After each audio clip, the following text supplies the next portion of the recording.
Welcome to sky novels. कैसे हैं आप सब? उम्मीद करते हैं खैरियत से होंगे। आज हम आपके लिए लेकर आए हैं दिल ए नादा की अगली किस्त। आगे बढ़ने से पहले चैनल को कर लीजिए सब्सक्राइब और बेल आइकॉन भी कर लीजिए प्रेस। चलिए चलते हैं किस्त की जानिब। जिहान के जाने के बाद कमरे में एक बार फिर उदासियां और वीरानियां रक्स करने लगी। उसका दिल रोने का करने लगा। जो भी था, वो एक नाजुक से एहसास रखने वाली लड़की थी, पर वो रोना नहीं चाहती थी। काफी देर तक यूं ही खुद को अलग अलग चीजों में उलझाए रखने के बाद वो कुछ सोच कर उठी और तैयार होकर कमरे से बाहर निकल आई। दार्जिलिंग ठंडा था, पर यहाँ बर्फबारी बहुत कम होती थी। पर हाँ, ठंडी हवाएं हरदम साथ सफर करती थीं।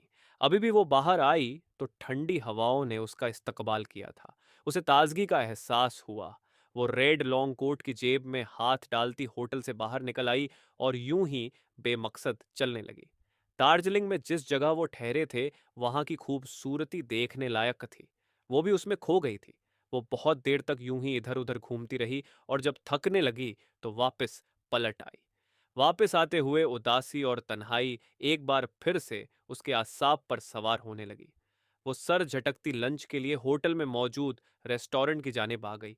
लंच तो उसने मंगा लिया, पर उसे खाया नहीं गया। यहाँ मौजूद हर इंसान किसी ना किसी के साथ बैठा था। ज्यादातर कपल थे और उन्हें देखकर ईशाल को जिहान की कमी और अपनी तन्हाई का एहसास शिद्दत से हुआ। वो हसरत से सबको देख रही थी। सब अपने अपने पार्टनर के साथ खुशी खुशी खा पी रहे थे। बस एक वो ही थी जो अकेली बैठी थी। वो दो एक लुक में लेकर उठ खड़ी हुई पिलपिकिया और वापस अपने रूम में आ गई, जहां खामोशी और वीरानियों ने उसका इस्तकबाल किया था। जिहान को आज कल से जरा देर हो गई थी कि आज वो लोग कई जगह घूमे थे और उसे भी वक्त का अंदाजा ही नहीं हुआ, और ना ही आज ईशाल ने कॉल किया। वो होटल पहुंचा तो रात खासी हो चुकी थी। वो दिल ही दिल में जलतू जलालतू का विर्द करता कमरे में आया तो ईशाल बेड पर बैठी किताब पढ़ रही थी। आहट पर उसने कुछ चौंक कर दरवाजे की जानिब देखा। सॉरी, वो सबके साथ टाइम का पता नहीं लगा, जिहान ने दरवाजा बंद करते हुए शर्मिंदा से अंदाज में बताया। क्या? मैंने पूछा। ईशाल ने सपाट से अंदाज में पूछा तो जिहान खफीफ सा होकर सर नफी में हिला गया। ईशाल ने उससे निगाह हटाई और दोबारा किताब में गर्क हो गई, या शायद गर्क होने का दिखावा किया। डिनर करने चले? जिहान ने डरते डरते पूछा, क्योंकि इतना तो वो जान चुका था कि ईशाल का मूड बेहद खराब है। मैं कर चुकी हूं। ईशाल ने किताब से निगाह हटाए बिना कहा तो जिहान कुछ और खफीफ हुआ। खाना रखा हुआ है, खाना चाहो तो खा लेना। ईशाल ने टेबल पर रखे खाने की जानिब इशारा करते हुए कहा और किताब एक जानिब रखती लेट गई। जिहान दो पल कंफ्यूज सा खड़ा रहा, फिर खामोशी से कपड़े लिए और फ्रेश होने चल दिया। थोड़ी देर बाद वो फ्रेश होकर आया और खाना खाने लगा। खाने के बाद ईशाल के डर से डिस्पोजल बर्तन भी समेटकर रिसाइकल बिन के हवाले कर दिए। वो बिस्तर पर आया तो ईशाल दूसरी जानिब की करवट लिए लेटी थी। जिहान ने चोर नजरों से उसे देखा। उसकी आंखें बंद थीं। जिहान भी सीधा हो लेटा और छत को घूरने लगा। बेटा जिहान, अगर इन्होंने अब्बा को शिकायत कर दी तो अब्बा फौरन साउथ इंडियन हीरो की तरह जूता उछालते पहुंच जाएंगे, या फोन से ही डिजिटल थप्पड़ ना दे मारें कहीं। जिहान को अलग ही फक्र सताने लगी थी। जिहान ने एक बार फिर उसकी जानिब देखा। सो गई? जिहान ने उसके करीब खिसक कर पूछा। ईशाल का चेहरा दूसरी जानिब था। वो जागी हुई थी पर रिस्पॉन्स नहीं किया। सुने। जिहान उसके मजीद करीब आया और उसके शाने पर हाथ रखते हुए उसे सीधा किया। ईशाल ने पट से आंखें खोल दी। वो कोहनी के बल उस पर हल्का सा झुका हुआ था। ईशाल उसे इतने करीब देखकर एक पल को अपनी जगह साकिन सी हो गई। दिल की धड़कनें एकदम ही बढ़ी थीं, जबकि वो उसे जागते देख कर कह रहा था, देखें, अब्बा को मत बताना प्लीज। आप कहेंगी तो मैं नहीं जाऊंगा कल। बस अब्बा को नहीं बताना प्लीज। जिहान उस पर झुका इल्तिजाई अंदाज में कह रहा था और वो खुद पर झुके जिहान को ट्रांस की सी हालत में देखे जा रही थी। नहीं बताएंगे ना? जिहान ने एक तक उसे अपनी जानिब ताकता पाकर अपनी बात की तस्दीक चाही, और वो भी एकदम ही होश में आई थी। सो जाओ जिहान चुपचाप, और मुझे भी सोने दो। ईशाल संभल कर अपने लहजे को सख्त करती बोली और दोबारा करवट ले ली। जिहान के चेहरे पर मायूसी और ना उम्मीदी की लहर दौड़ गई। वो खामोशी से वापस अपनी जगह लेट गया, जबकि ईशाल को अपने चेहरे से अभी भी भाप निकलती महसूस हो रही थी। उसने सर झटका और आंखें बंद कर ली। जिहान भी औंधे मुंह लेटता किनारे पर हो गया। वो ईशाल को मजीद गुस्सा नहीं दिलाना चाहता था। ईशाल बहुत देर से आंखें बंद किए सोने की कोशिश कर रही, पर उसे नींद नहीं आ रही थी। उसे अजीब सी बेचैनी हो रही थी। उसने पलटकर जिहान को देखा। वो इस बड़े से बेड के दूसरे किनारे पर अपनी मखसूस अंदाज में लेटा आराम से सो रहा था। ईशाल को उसके सोने पर रश्क आया। उसकी नींद बेफिक्री वाली थी। ईशाल ने सर झटका और दोबारा आंखें बंद कर ली। बहुत देर तक करवट बदलने पर भी जब नींद न आई तो वो झुंझलाकर उठ बैठी। जिहान! ईशाल ने उसका शाना हिलाकर उसे उठाया, पर वो जिहान था। ऐसे उठ जाता तो सुनामी आ जाती। ईशाल और झुंझला गई। उसने उसकी पुश्त को बुरी तरह झिंझोता, जिसका असर यह हुआ कि वो पहले दाईं जानिब मुंह करके लेटा था, अब रुख बाईं जानिब कर लिया था। ईशाल झल्लाकर दोबारा लेट गई। अभी थोड़ी देर गुजरी थी जब जिहान का हाथ हमेशा की तरह उसके ऊपर आया था। ईशाल ने आंखें खोलकर उसे देखा। वो उसके करीब सरक आया था और ईशाल को अब एहसास हुआ कि वो इतनी देर से बेचैनी क्यों महसूस कर रही थी। उसे इस हाथ की आदत हो गई थी। वो उसे देखती बेसाख्ता मुस्कुरा दी, फिर उसके हाथ पर हाथ रखती सुकून से आंखें बंद कर गई। और इस बार नींद आ गई थी कि जिहान का पांव भी अपनी जगह पहुंच चुका था। वो दोनों बालकनी में बैठे नाश्ता कर रहे थे। जिहान चोर नजरों से ईशाल को कई बार देख चुका था, जो कल के मुकाबले में अब बेहद पुरसुकून लग रही थी। मेरे मजे खराब करके कितने सुकून से हो गई है ये। जिहान ने जलकर सोचा और बेजारी से चाय निकालने लगा। जल्दी करो, लेट हो रहे हो तुम। ईशाल ने उसे आलसीपन से नाश्ता करते देखा तो उसे टोके बिना ना रह सकी। आपने कहीं जाना है? जिहान को लगा ईशाल का उसके साथ कहीं घूमने का प्रोग्राम है शायद। नहीं, पर तुम्हें जाना था ना, 3 दिन का था ना तुम्हारा ट्रिप। ईशाल उसकी बात पर नासमझी से बोली। रात की बात उसके जहन से निकल गई थी, जबकि उसकी बात पर जिहान ने हैरत से उसे देखा।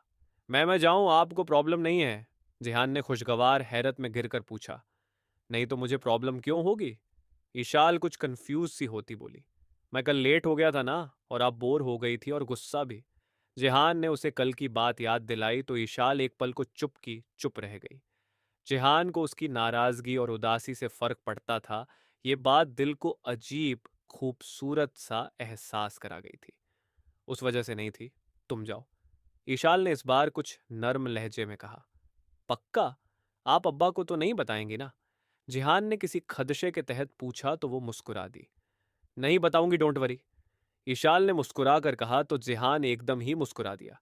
साथ उसकी ब्राउन आंखें भी मुस्कुराई थीं। Thank you so much. Jihan ने खुशी से लबरेज होकर कहा और फौरन ही उसका बायां गाल चूम लिया, ऐसे जैसे मां के मान जाने पर उनके गाल चूमता था। पर अगले ही पल उसे एहसास हो गया कि यह माम का गाल नहीं था। उसने डरते डरते उसके नर्म गालों से अपने लब जुदा करते हुए उसे कांपती नजरों से देखा, जो खुद अपनी जगह साकित सी हो गई थी। ससो सॉरी, मारना मत। जिहान ने फौरन ही दूर होते हुए कहा तो ईशाल की साकित आंखों में झुंबिश हुई। और इससे पहले वो कुछ कहती या करती जिहान जल्दी से उठा और कमरे में दौड़ गया। कुछ पल बाद वॉशरूम का दरवाजा बंद होने की आवाज आई थी और ईशाल बेतहाशा धड़कते दिल के साथ बैठी रह गई थी, जबकि उसके लब्बों का लम्स गाल पर अभी भी दहक रहा था। जिहान चला गया था, पर आज कमरे में वीरानियां और उदासी नहीं थी, बल्कि आज वहां कुछ और था जिसने कमरे की फिजा को महका सा दिया था। ईशाल ने हाथ से एक बार फिर अपना बायां गाल छुआ था। वो 16 साल की टीनेज लड़की नहीं थी, पर उसके एहसासात वैसे ही हो रहे थे इस लम्हे। शायद पहली बार दिल में जज्बात जागने का एहसास यही होता है। वो जज्बात चाहे 16 की उम्र में जागे या 26 की, इससे फर्क नहीं पड़ता। उसके लब आप मुस्कुरा दिए।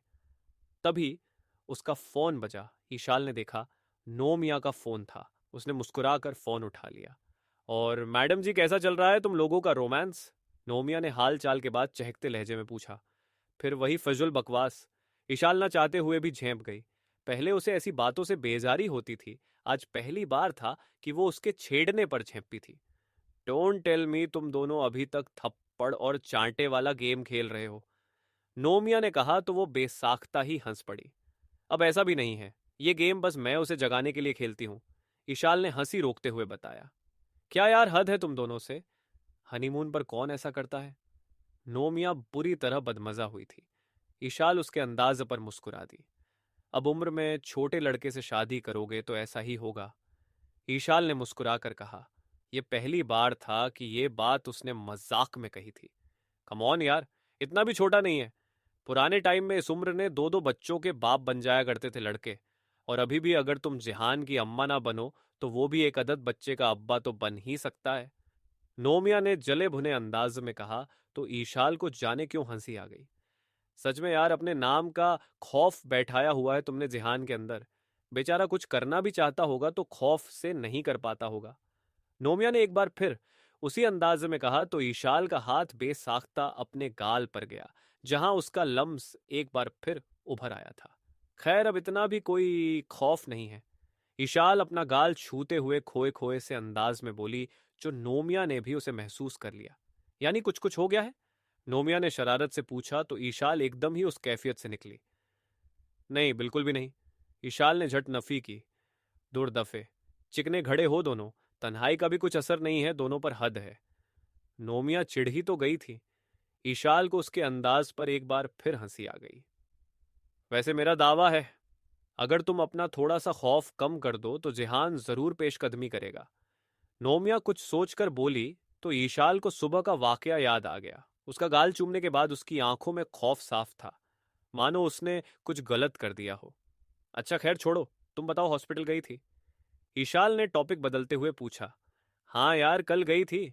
उल्टियां कर करके बुरी हालत हो गई है मेरी। अभी से ही बैंड बजा दी है तुम्हारे भतीजे भतीजी ने आगे। अल्लाह ही खैर करे। नोमिया ने कहा तो ईशाल एक बार फिर हंस दी। पता नहीं आज क्यों बात बेबात हंसी आ रही थी उसे। हंस ले बेटा, तुझ पर जब ये टाइम आएगा तब पूछूंगी। नोमिया चिढ़कर बोली थी। खुद पर ध्यान दो पहले, मेरी फिक्र बाद में करना। ईशाल ने मुस्कुरा कर कहा। उसके लिए तुम्हारी भाईजान है ना, आजकल बहुत ध्यान रख रहे हैं मेरा। नोमिया ने कुछ फक्र से बताया तो ईशाल भी खुश होते हुए भाई के बारे में पूछने लगी और फिर बातें घर वालों की जानिब मुड़ गई। आज वो लोग रेंजीत वैली आए थे। यहाँ केवल कार के जरिए वैली का नज़ारा किया जाता था। यहाँ पर चाय के बागात थे। वो लोग भी इसमें मगन थे। आज आखिरी दिन था, इसलिए सभी इस दिन को यादगार बनाने में लगे थे। जिहान भी सबके साथ फोटो वगैरह क्लिक करवा रहा था। बीच बीच में उसे अपनी सुबह की हरकत भी याद आ जाती थी, और जब भी वो बात याद आती उसका दिल अजीब से अंदाज में धड़कता। पता नहीं ये खौफ था या कुछ और, पर जो भी था, जिहान को जब भी वो बात याद आती वो माहौल से कट सा जाता। अभी भी वो झील के किनारे बैठा उसमें कंकर फेंक रहा था, जबकि नजर एक कपल पर थी जो कुछ दूर अलग थलग से बैठे हल्के फुल्के रोमांस में गर्क थे। वो सबकी नजरों से कुछ ओझल से हुए बैठे थे, और जिहान को जाने क्यों उन्हें देखकर अपनी सुबह वाली हरकत याद आ रही थी, और वो माहौल से कटकर उन्हें देखे जा रहा था। उन्हें देखकर भाभी याद आ रही है। एसी उसके बराबर बैठता कुछ शरारत से बोला तो जिहान ने चौंक कर उस कपल से नजरें हटा ली। पागल है क्या? जिहान ने फौरन नफी की ओर झील में ककंड फेंकने लगा। बस बस, नौटंकी रहने दे साले। सुबह से देख रहा हूं कुछ अजीब हो रहा है। चल बोल, क्या हुआ? एसी ने इतने यकीन से कहा कि जिहान चाहकर भी उसे नकार नहीं सका। मुझसे कुछ हो गया अजीब सा। जिहान ने अपने हाथ में मौजूद कंकर को देखते हुए धीमे से अंदाज में कहा। क्या? एसी ने नासमझी से पूछा। वो, जिहान ने कहते हुए इधर उधर देखा। रोनी और टीजे कुछ टीचर्स के साथ फोटोज खिंचवाने में मसरूफ थे। आसपास कोई भी ना था, सभी हल्ले गुल्ले में लगे थे। वो मैंने आज आज गलती से उनके गाल पर किस कर दी। जिहान ने धीमे अंदाज में ऐसे बताया जैसे बहुत बड़ा गुनाह कर दिया हो। हाँ फिर? एसी ने असल मसला जानने के लिए उसे आगे बोलने को कहा। फिर क्या? जिहान ने भी उसी के अंदाज में पूछा। तो प्रॉब्लम क्या है? एसी ने कुछ उलझन से पूछा। बहुत अजीब लग रहा है यार। जिहान ने मुंह बिगाड़ कर उलझे उलझे से अंदाजन में कहा, मानो खुद भी ना समझ पा रहा हो। इसमें अजीब क्या है? बीवी है तेरी, और लोग हनीमून पर यही सब करने आते हैं, वो देख सामने मिसाल मौजूद है। एसी ने इस बार संजीदगी से कहते हुए सामने इशारा किया, जहां वो कपल अब बाकायदा चेहरे से चेहरा छुपाए हुए थे।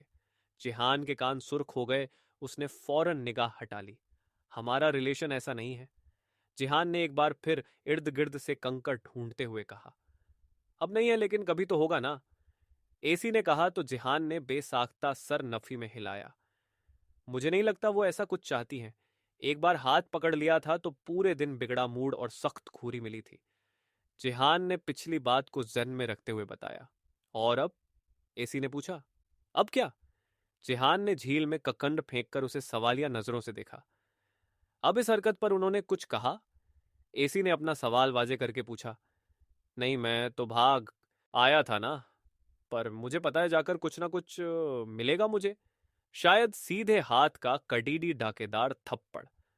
जिहान ने तसव्वुर की आंख से देखते हुए गाल पर हाथ रखकर कहा। अबे मर्द बन मर्द।